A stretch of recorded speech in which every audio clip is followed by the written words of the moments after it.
Oh. Parang ilaw na patay sindi.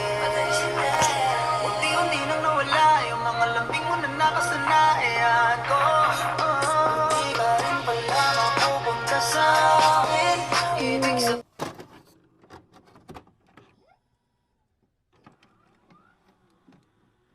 Hey guys, what's up? It's me, Bibilin Delpine, and welcome back again to my YouTube channel. And yes guys, for today's video is meron na naman tayong another reaction video.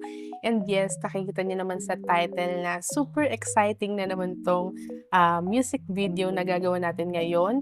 And ayan, walang iba kundi ang Para Pilitin Ka. And actually, itong Gika Marie na to is may mga song na siya before na talagang sumikat din. Pero I think hindi ko siya nagawa ng reaction video. But this time, dahil kasama niya or kakulab niya dito ang isa sa pinaka-idolo natin, which is Skastakli. And then I think may nag-request din ito na gawa natin ng reaction video. But ayan, hindi ko na lang mahanap kung nasan siya. Pero pag nahanap ko, ilalagay natin dyan sa screen. And ayun, gagawa natin siya ng reaction video. Medyo sad lang kasi medyo natagalan ako bago ko siya magawa ng reaction video dahil ngayon lang din ako nagka-free time. But ayan, uploaded pa siya guys last March 21. Ayan, medyo matagal-tagal na. 3 weeks ago na siya. So, pagpasensyahan nyo na kung ngayon lang natin siya magagawa ng reaction video. But ang importante naman is magagawan pa din natin siya. But ayan, as of now is meron siyang 971,000 views. Grabe, road to 1M na siya guys. And ayan, masaya ako na hindi pa nagwa-1M is magagawa na natin siya ng reaction video. And ayan, super excited ako guys. Huwag na natin patagalin pa, but first syempre make sure na nakasubscribe na kayo dyan sa baba. And paklik na rin ang bell button beside it para always din kayo mo notified every time may bago tayong video. So huwag na natin patagalin pa. Without further ado, let's get on to the video. Bibilin Delpine and welcome back again to my YouTube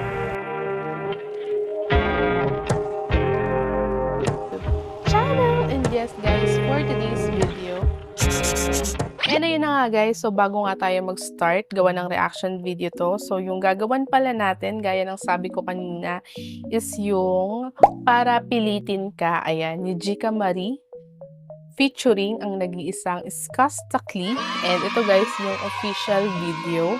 And uploaded niya to guys 3 weeks ago, last March 21, and as of now, road to 1M na siya. So yeah, wag na nating patagalin pa. So umpisahan na natin. Let's start.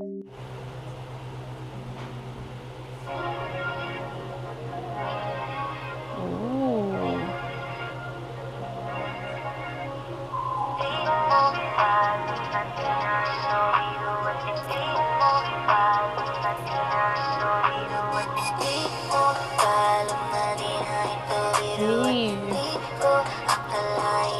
Bago pala tayo mag-start guys, share ko lang na itong Gika Marie, nakalimutan ko lang yung song na sobrang nag-hit din, na siya rin ang nag-compose ata nun, kumanta nun. Pero sobrang nagagandahan lang din ako sa tone ng voice niya. Kasi sobrang, ang tawag sa ganong klaseng, medyo maliit, medyo matining yung kind ng boses niya. So, ang ganda lang niya pakinggan. So, tignan natin kung paano makakasabay or mabiblend ni Skasta yung boses niya. Feeling ko naman, kaya kasama dito si Skastakli dahil may rap part to.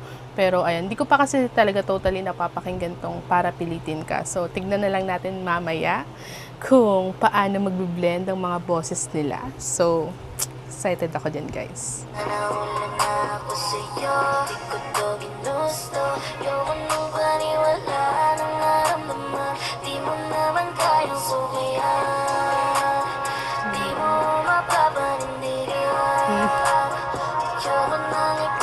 At isa pa, feeling ko may hugot din to, kaya kasali dito si Skastakli.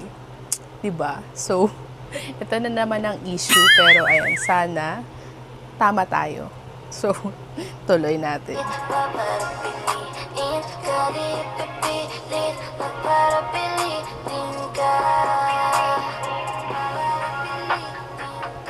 You know? Teka lang, ito na naman yung may mga pa-entrance talaga na talagang gugulatin tayo. Ayan, nakita na natin kung sino yung, kung kaninong kamay yun. So, ayan, abangan natin pinaka pasabog at pa-entrance ni Skastakli dito. So, Ilang araw na bang magkamatulala, ulit-ulit kong balikan tayong dalawa. Teka sandali, mayroon ba noon nag-iisa? Hanggang ngayon walang sagot, naghihintay sa wala. Bakit di ba't tanggap din aking damdamin? Di ba kayang sumulat kapag sa akin? Pag-ibig ba ang tuwing kapag kailanganin? Malapit na akong maibig, bakit wala ka sa aking tabi? Alam na di na ito biro at hindi ko akalain na nahulog na ako sa'yo. Di ko to ginusto, ayoko nang paniwala ng naramdaman. Di mo naman tayo ayan na. Ayun na ang pag-grand entrance ng isang Skastakli bibe. Charis. Pero ayan, grabe. Parang ako lang nung no. Every time kasi na ganito, kasama sila Flo G, ayan, sila Skastakli. Parang lagi kong inaabagan, lalo na kapag lang sila, parang kakolab lang sila, parang hindi sila yung mismo gumawa ng song. So, lagi ko talagang inaabangan kung paano sila lalabas sa mismong music video o sa kantang yun, sa video na yun. So, wala lang, na-excite lang din ako paano yung, syempre, grand entrance sa kanila, lalo na sila yung parang, alam naman natin na isa din talaga sa inaabangan dito is dahil nga kasama si Skastakli. So, eto na guys, ito na ang inaabang natin. So,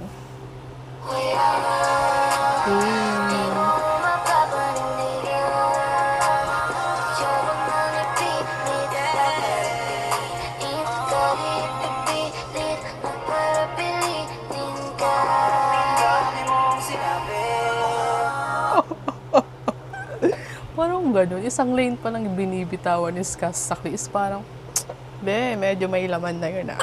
Ang dami mong sinabi. Guys, ayun yung pinak-first parang line, ayan, na narinig natin kay Skasta. So, tignan pa natin kung ano-ano yung mga bibitawan niya dito. Talagang, mapapaisip ka talaga kung, ano yun, Ganun.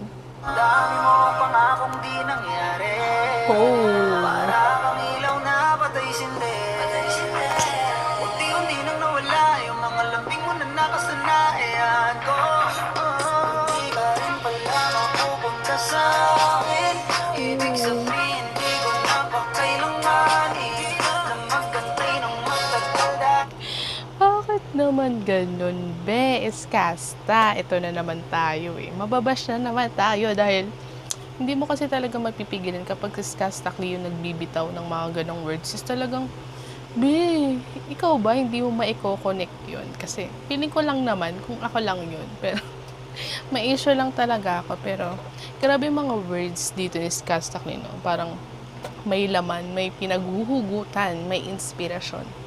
Ganon. Though, alam naman natin na si Skasta yan, So, kilala siya sa mga ganon na parang lahat ng gusto niyang sabihin sa isang tao is dinadaan niya lang sa kanta niya.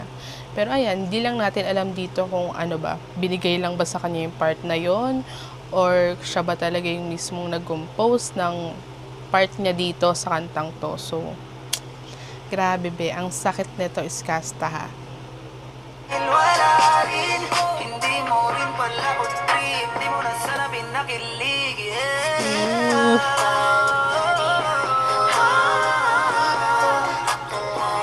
Teka lang ha.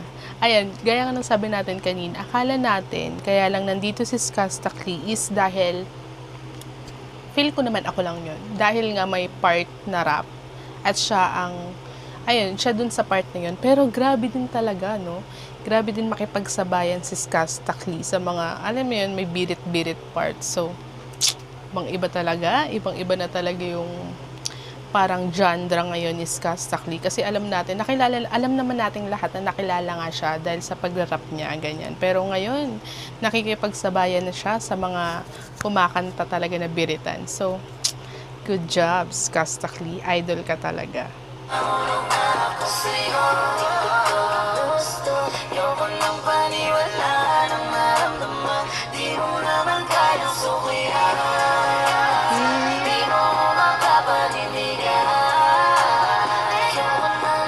Di mo mo kayang suklian, di mo mapapanindigan.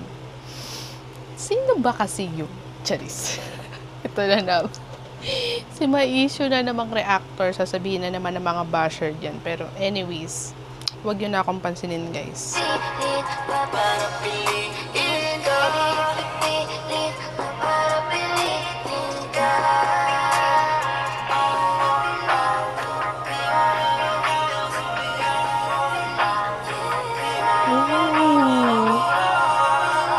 Grabe din yung boses ni Gika Marie dito, guys, ha. I say, deserve din talaga kung nasan man siya ngayon. Kasi ang pagkakaalam ko, guys, is parang small ano lang to si Gika Marie. And then dahil nga dun sa song niya na hindi ko rin matandaan yung title. So dahil dun sa song niya is nag-boom din siya, and then ang pagkakaalam ko is sunod-sunod na rin siya naglabas ng song. And then maganda rin talaga yung boses nito, no? So lalo na yung cran niya doon sa part na yun. So, may pakulot siya.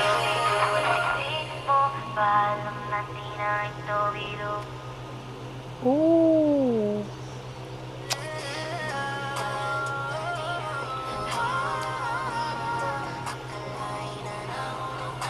Hey. Let's go!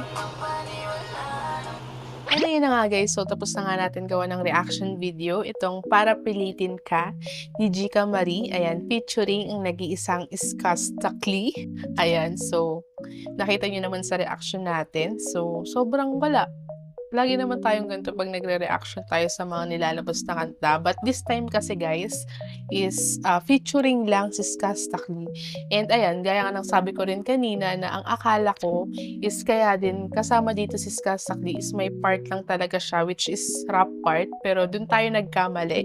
Dahil nakita naman natin kung gaano nakipagsabayan si Skastakli sa mga part ni Gika Marie. And ayan,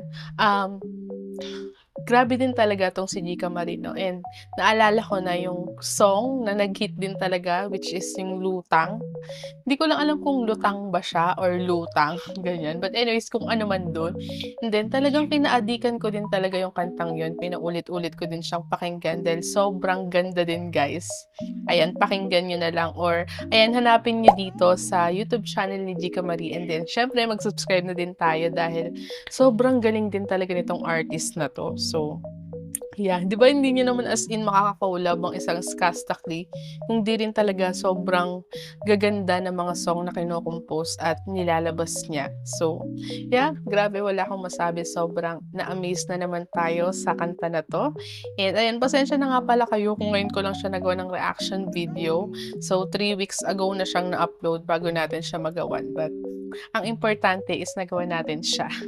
And yeah, yun lang naman, guys. I hope you like this video. If you do, please give it a big thumbs up. And ayun, huwag niyong kakalimutan na mag-suggest yan sa baba. I-comment nyo lang sa comment section yung mga gusto niyong gawa natin ng reaction video at gagawa natin yan. And yeah, yun lang. Thank you guys for watching and see you again in my next one.